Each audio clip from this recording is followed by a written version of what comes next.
Good evening. I was sitting here, I don't know, about an hour or so before the show. And I was like, man, I haven't even come up with a title yet.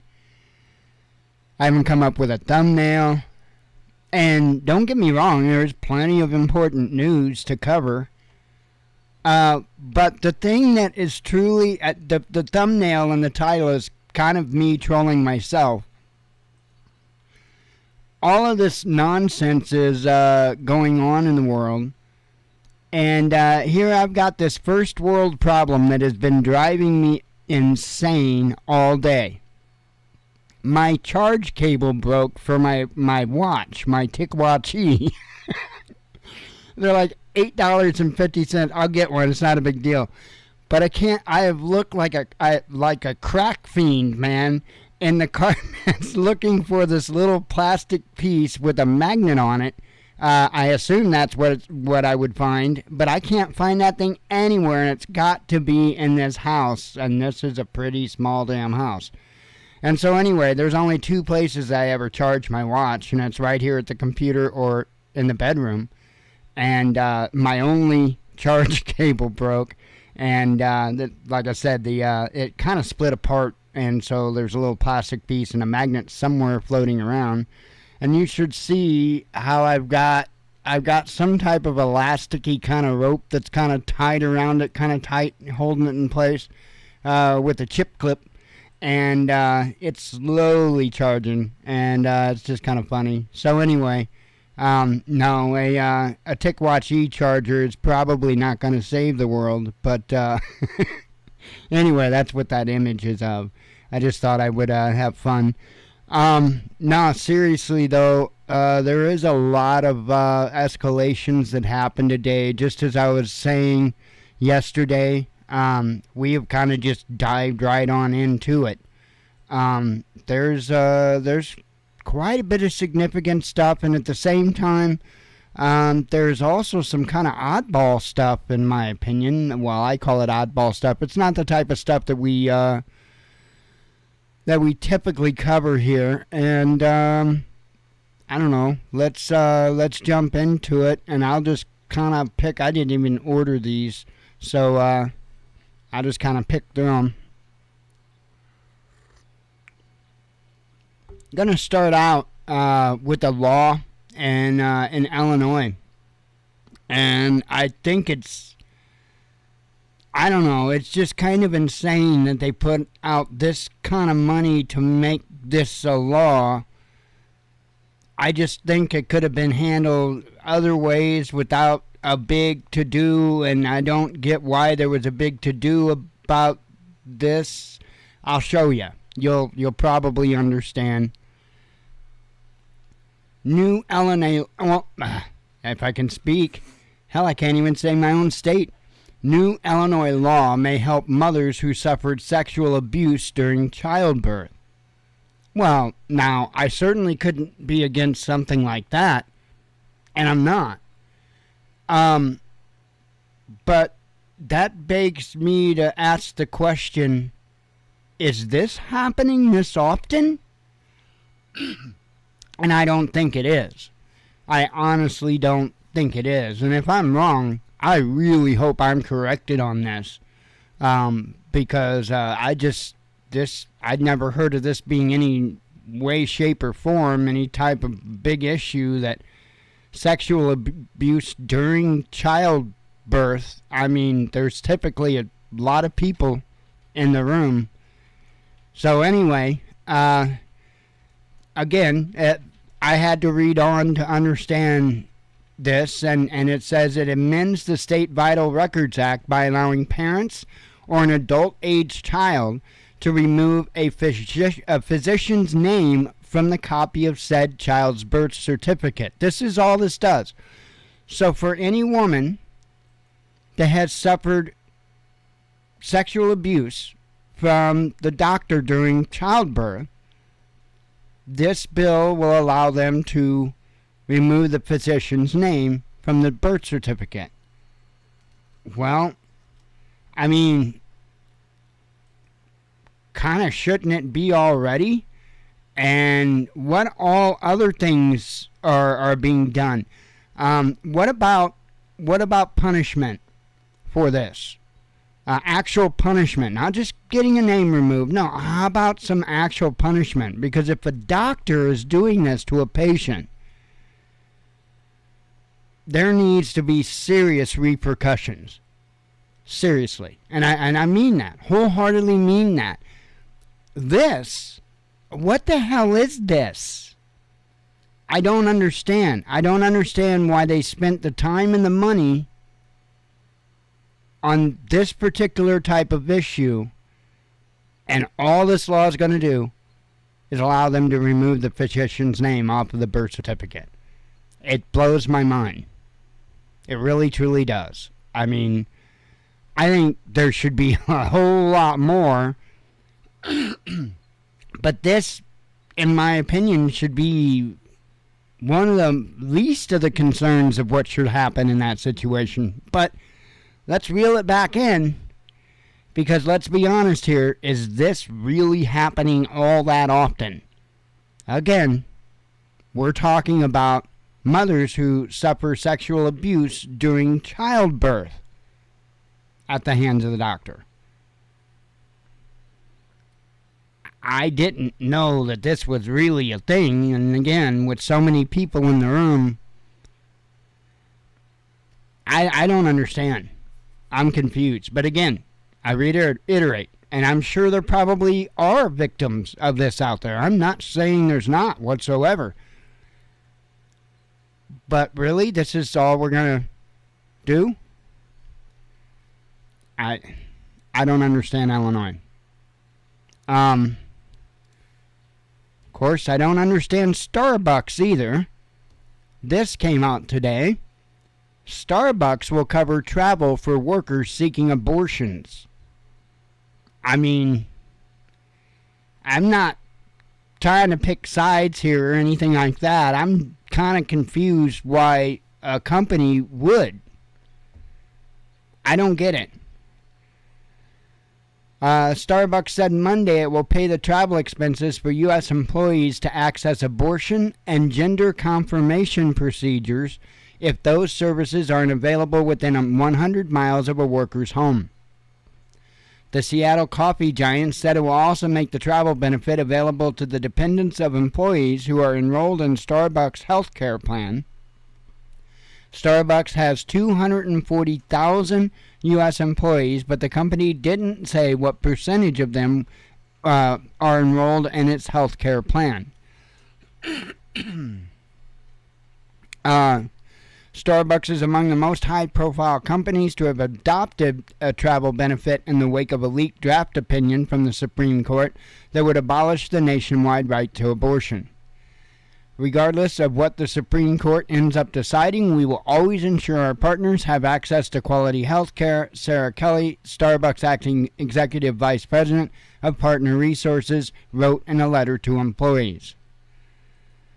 Amazon is also covering up to $4,000 in travel and lodging expenses for employees seeking non-life-threatening medical treatments, including abortions and gender-confirming procedures.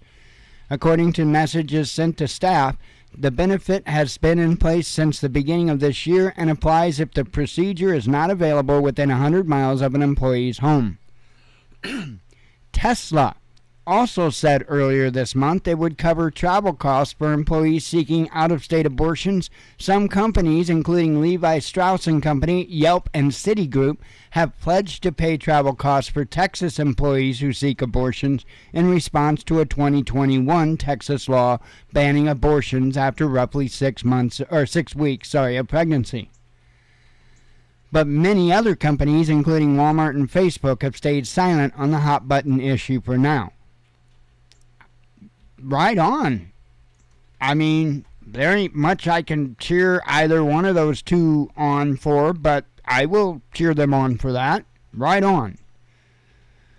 Starbucks said the travel benefit, which expands existing coverage for abortion and gender confirmation procedures, would be extended to employees on the company's health care plan, even if they work in stores that have voted to unionize.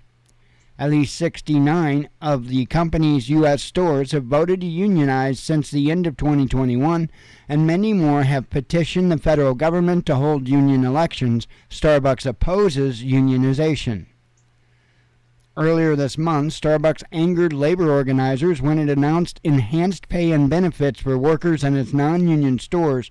Starbucks CEO Howard Schultz said at the time that the company isn't legally allowed to offer benefits at union stores since those stores must negotiate their own contracts. So, I don't know. I saw that and it's like,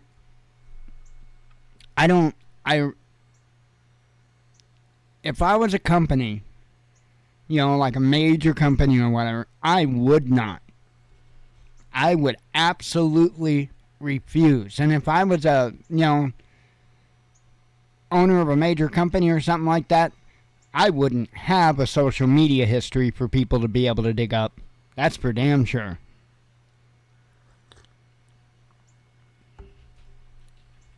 I mean, it's just my opinion that business is business. And I don't know, I really do think that businesses need to stick to the businesses. I think entertainers need to stick to entertaining. Athletes need to stick to athleting. I know it's not a word.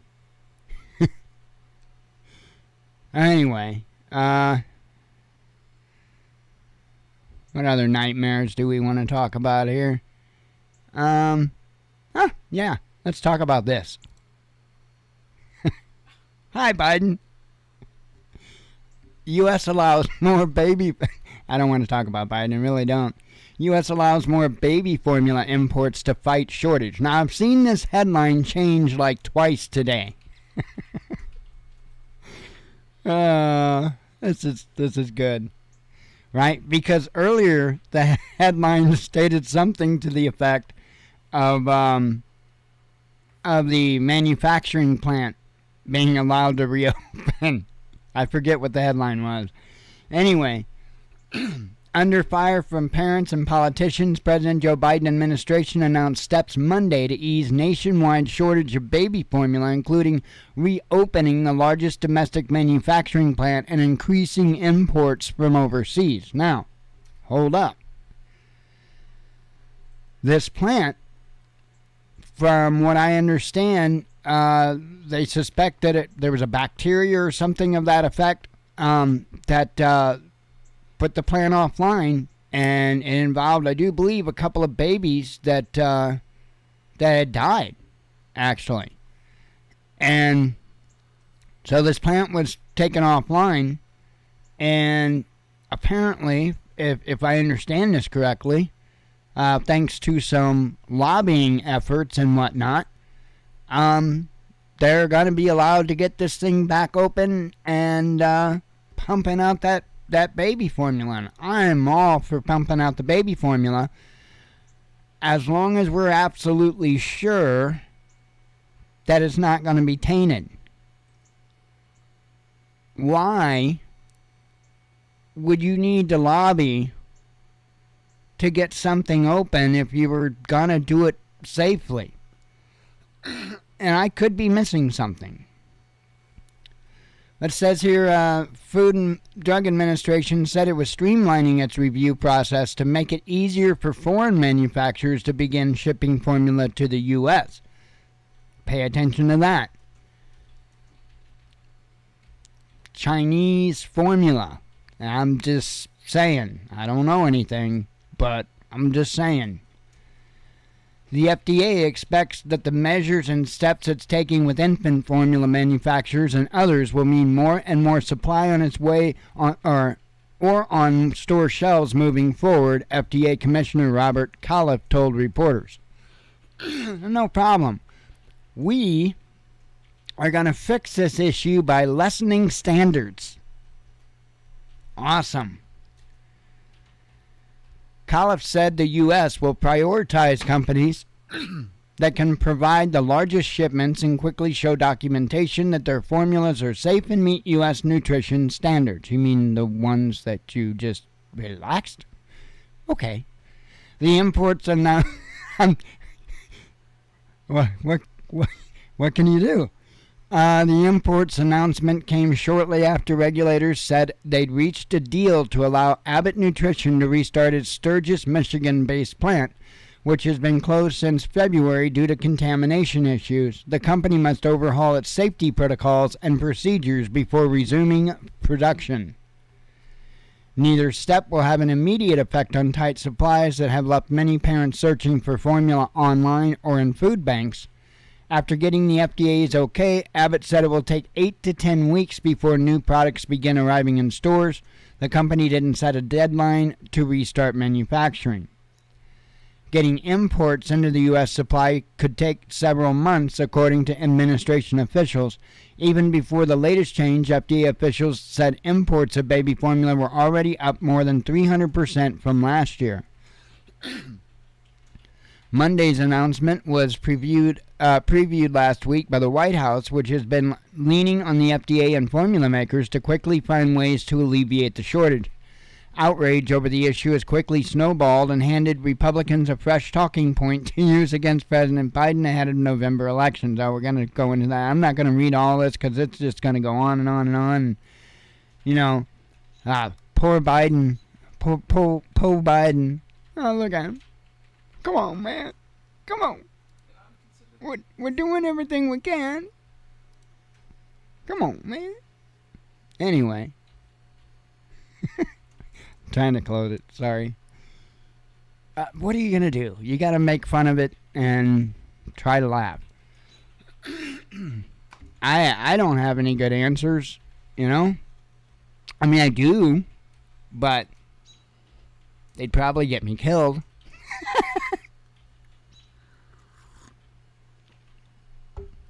Just kidding. No, that is messed up. Okay, let's I guess talk a little bit about the EU. EU issues dire economic forecast. Let's see, it says European Union on Monday slashed its forecast for economic growth in the 27-nation bloc amid the sanctions imposed on Russia over the conflict in Ukraine and disruptions in energy supplies. According to the EU's executive arm, the European Commission, real GDP growth in both the EU and the Euro area will be 2.7% in 2022, down from a 4% forecast 3 months ago.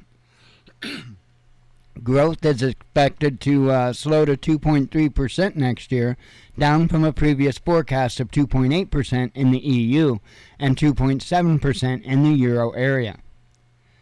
The outlook for the EU economy before the outbreak of the war was for a prolonged and robust expansion, said the report, adding that the war is exacerbating pre-existing headwinds to growth, which were previously expected to subside.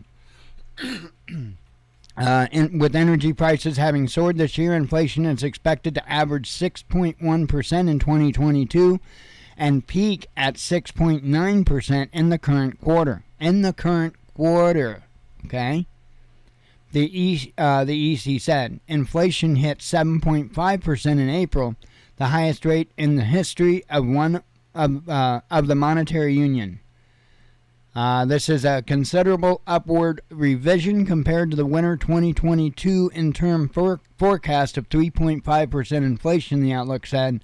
Inflation is then projected to fall to 2.7% in 2023, still higher than the European Central Bank's 2% target. Now,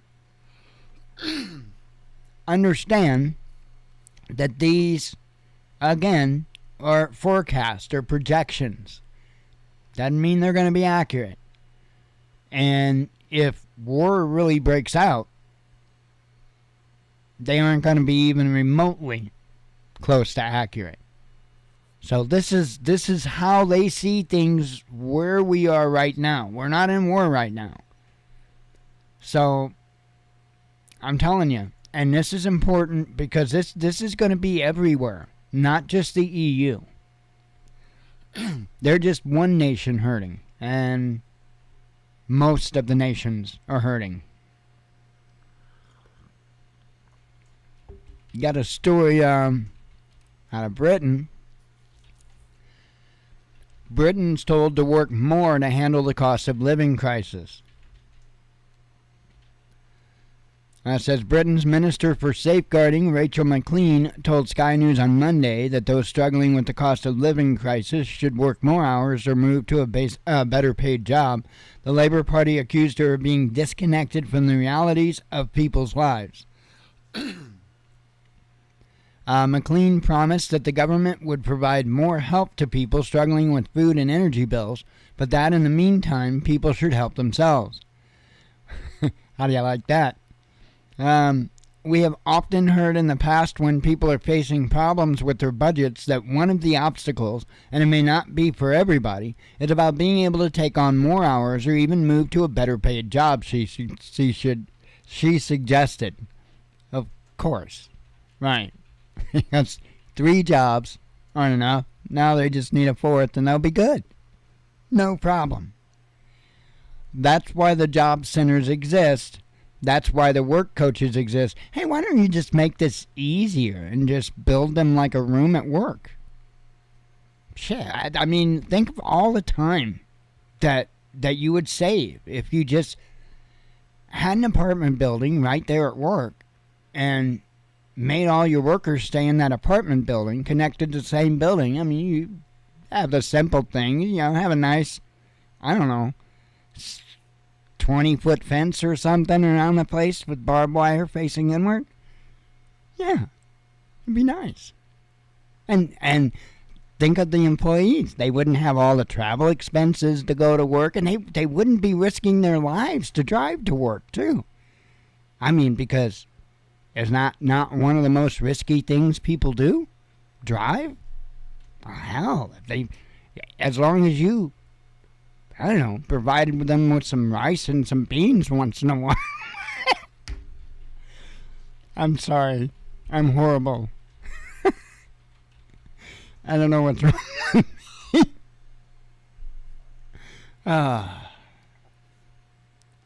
It's this ridiculous. It really, truly is this ridiculous.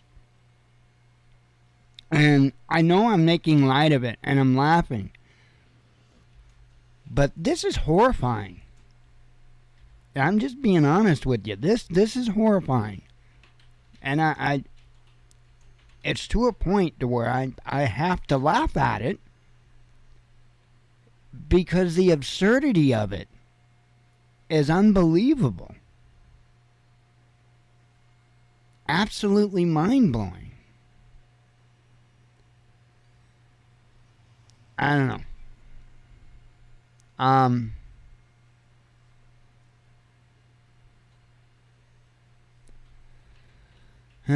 I guess we'll talk about this thing next. I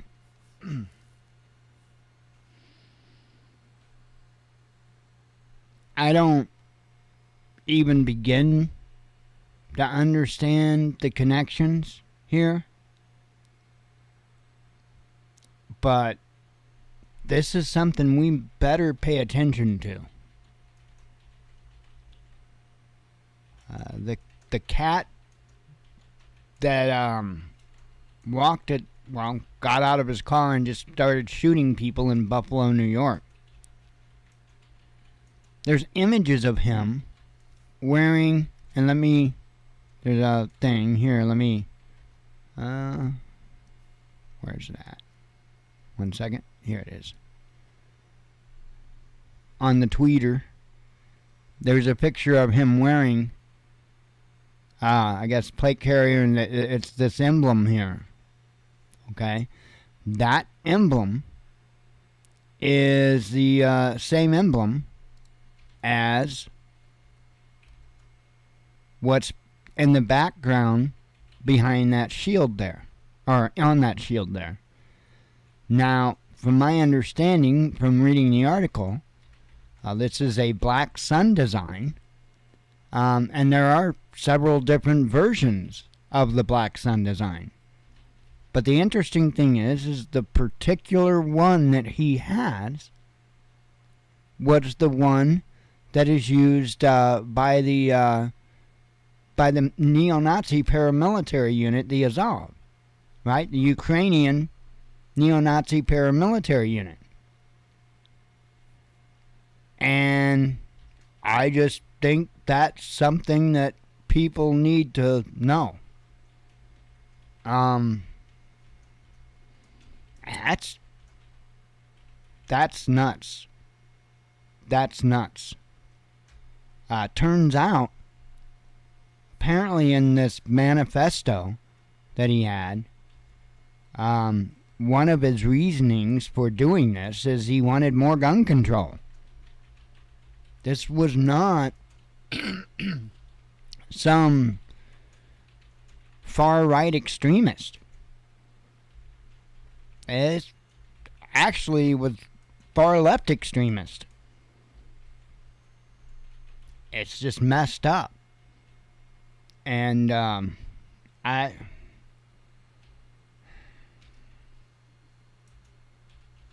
there's another thing I want to mention too, and I don't have a news article up for it, but I'll talk about it real quick.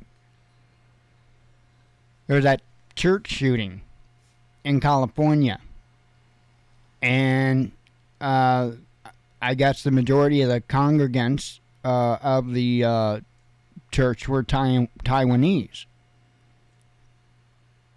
And so this guy, 60 years old or something like that, I think I talked about it yesterday on the show, just started shooting people. Well, shot one person. I don't know. Well, he shot multiple people, I guess, but only one died.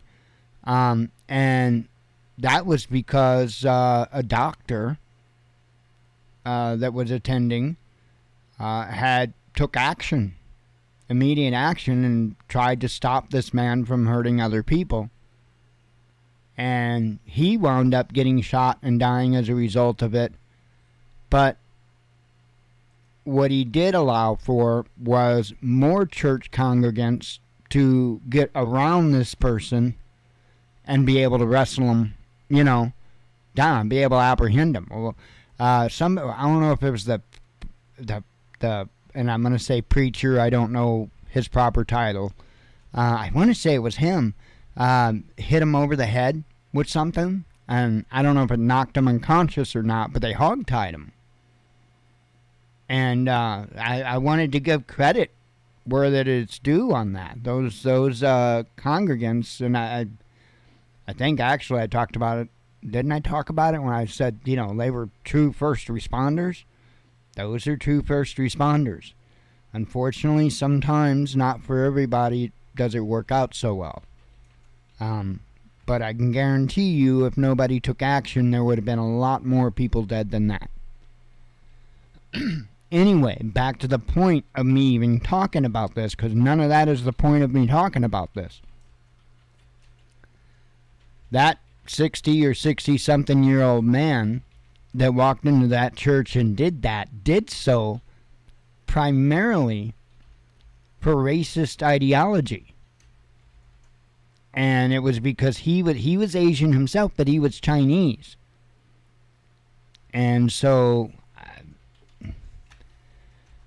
I don't understand why he felt the need to go off and do that, because obviously the rift between China and Taiwan.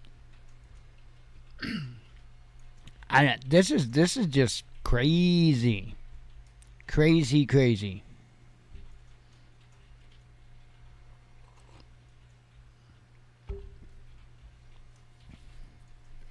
So anyway, like I say, there's going to be a lot of backlash from this. A lot. And that's nuts, because that's exactly what this guy even stated that he wanted.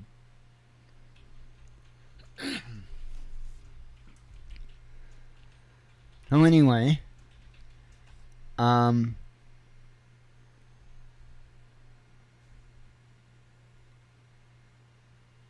let's see. Okay, well, let me go ahead and do this one first. I only got a couple more left.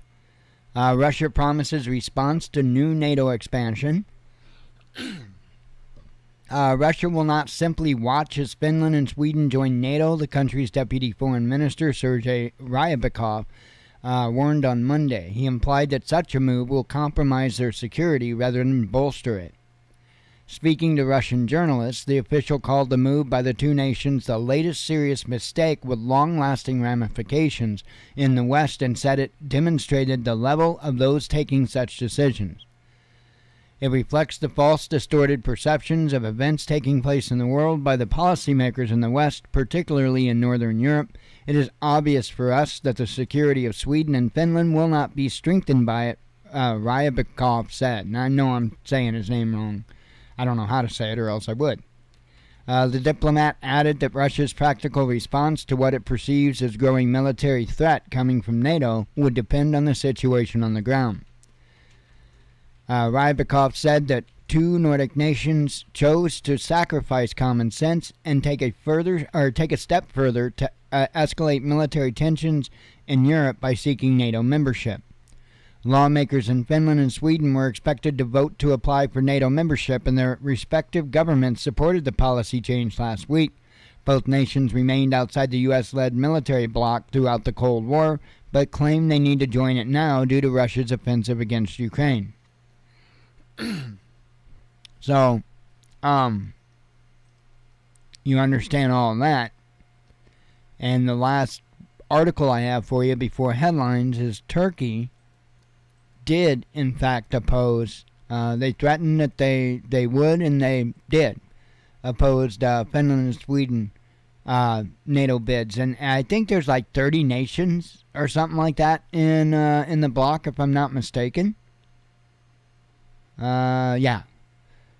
I'll go ahead and just read it, and it does explain it. Turkey will not say yes to Finland and Sweden NATO membership bids, the country's President Recep Tayyip Erdogan said on Monday, adding that any attempts to persuade Ankara to change its position would be fruitless. Both governments officially announced their intention to join the U.S.-led military bloc this weekend. Turkey had previously warned that it might oppose the move, with Erdogan calling the two Nordic countries guest houses for terrorist organizations. He was referring to the separatist Kurdistan Workers' Party and the Revolutionary People's Liberation Front, which have been outlawed by Ankara. These countries do not have a clear, unequivocal stance against terrorist organizations. Sweden is the incubation center of terrorist organizations. They bring terrorists to talk in their parliaments. We wouldn't say yes to them joining NATO, a security organization. They were going to come on Monday to convince us. Sorry, they don't have to bother, Erdogan said. The Swedish Foreign Ministry said on Monday that senior officials from Helsinki and Stockholm would travel to Turkey to discuss the matter. Erdogan, however, indicated to the press briefing that such talks would be senseless. In order to join the bloc, a country's membership bid must be approved unanimously by all 30 members. It's likely that Ankara will be pressured by the U.S. to reverse its objections. I'm sure they're probably going to be pressured by 29 different nations. NATO Deputy Secretary General Mircea Geoana, I believe, had previously said he was not sure his organization would be able to overcome Turkey's reservations. Finland and Sweden decided to reconsider their long-standing policy of non-alignment following a major change in public opinion amid the ongoing conflict in Ukraine. According to recent polls, majority in both countries now support NATO membership. The decision of the countries to apply for NATO membership has been condemned by Moscow. In Russian President Vladimir's opinion, the new development aggravates an already complicated international security situation. And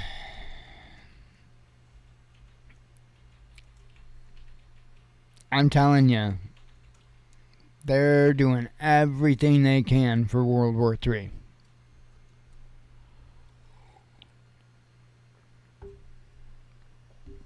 Now, what happens from here? I don't know. I don't know the likelihood, the possibility, the chances, or anything else of them saying, oh, you know what, Turkey? We really don't need you. I don't know if that's even possible. I'm sure it is. Whether or not they're supposed to do it or not, that's a totally different thing.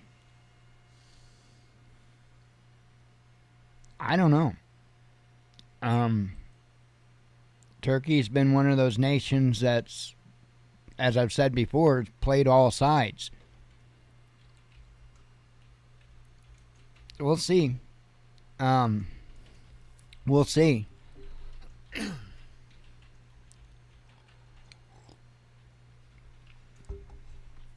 So, a lot of news, important news on that front with the way that's shaken out, but I'm sure more is going to come of it in the coming days.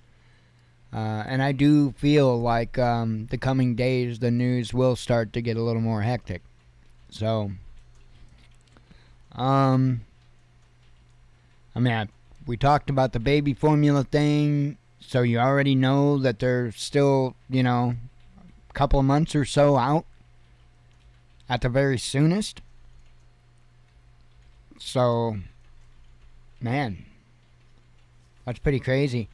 And there's a lot of other shortages. Cat food, just all kinds of shortages. Chicken is still really hard to get. Eggs are still expensive. It's just, it's crazy. I don't really see it getting any better. I don't.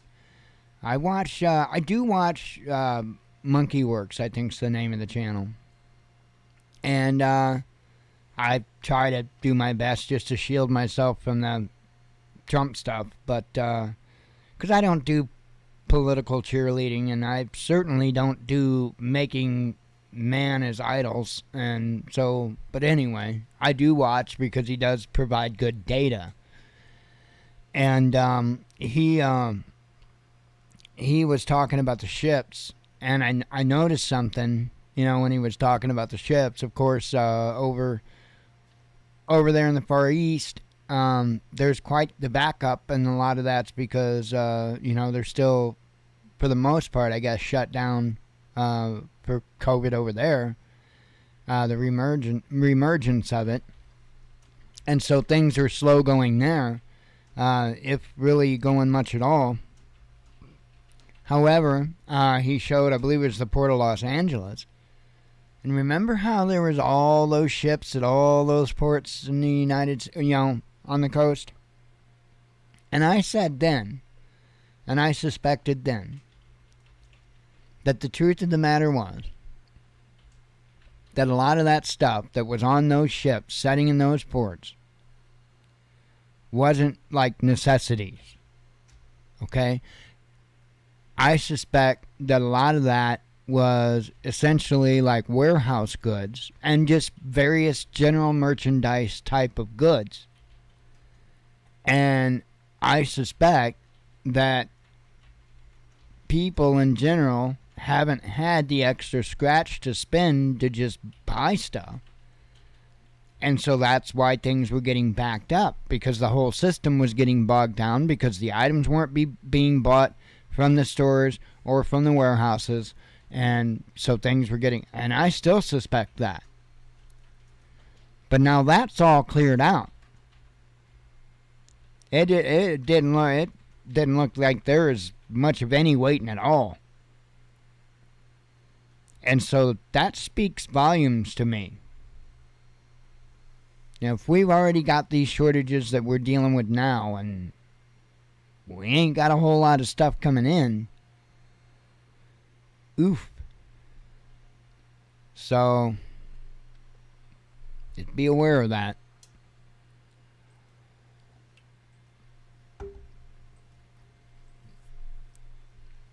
Okay. Let's do some headlines. Run for the hills. We don't have to run very far. You know that? We don't have to run very far to run for the hills. There's a hill right there. Not a real big hill, but anyway, Allies of German Chancellor lose key vote. EU states fail to agree on Russian oil embargo. Russia promises response to new NATO expansion. Finns and Swedes won't benefit from NATO, says a think tank head. Germany sets deadline for dropping Russian oil, says Bloomberg. Ruble nears 5-year high against euro. Europe looks to Israel for natural gas, says media. McDonald's, and I can't say that, do Savidna. I don't know if I even got that anywhere near close, but I'm going to call it there. Anyway, to Russia, that means they completely pulled out operations from Russia. China tells G7 to mind its own business. Senator reveals when U.S. could approve NATO bids. Britain's told to work more to handle cost of living crisis.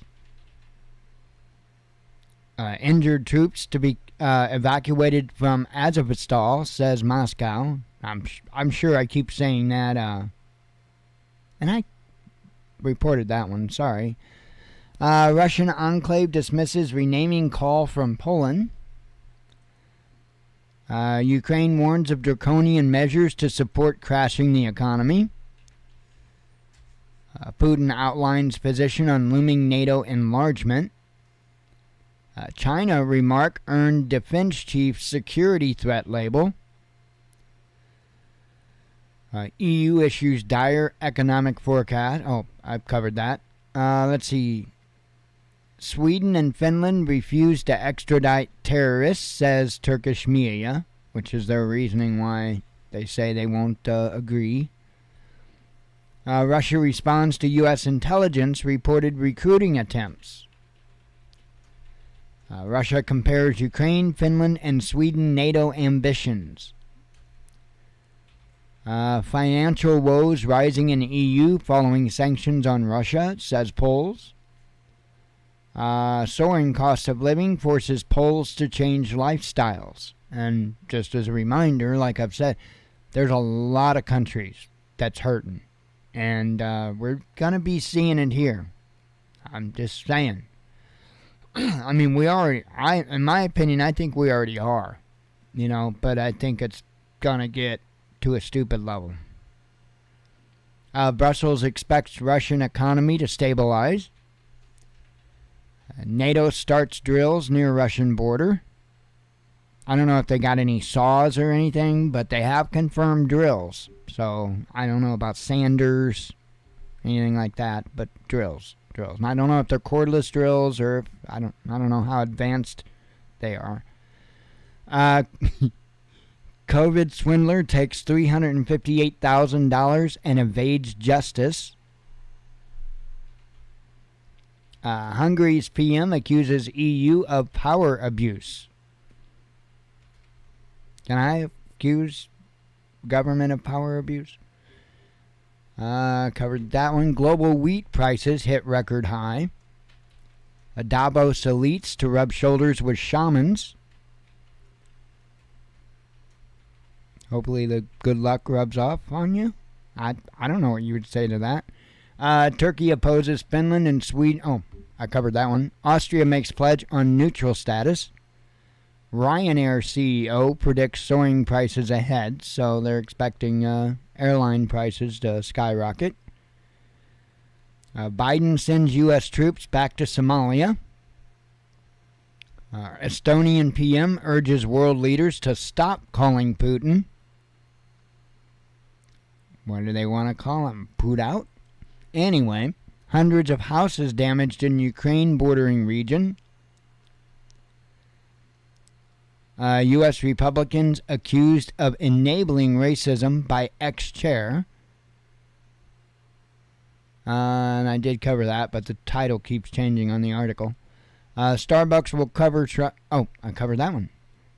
Let's see. Ukraine orders Azovstal fighters to surrender. And I covered that one. And that's it. That is the headlines. So it's insane. But hold on to your hat. I just got a feeling this week is going to be pretty substantial. So I don't know. I don't know why. I don't think it's because of my watch charger. No, I don't know. I just got this feeling that this week is probably going to be a big one. So we'll see. Do what? Oh, crap. That's what it is. Hell. I turned 50 in 3 days. By the way, thank you, Tracy, for the card. That's what it is. That's why I feel this weight of impending doom. Got it. All right. I'm going to get off of here and go drown myself in some sorrows. Well, because I'm turning 50 and my damn watch charger is broke. And anyway, I'm going to get out of here. Man, hang in there and keep doing the things, man. That's all I can say. Anyway, I'm going to get out of here. I appreciate y'all coming. God willing, we'll be back tomorrow. We'll do it again. And probably not as goofy because I'm not usually that out of it. But anyway, I appreciate you coming. Hope to see you tomorrow night. As always, God bless you. We love you. Be one with your spirit. And shalom.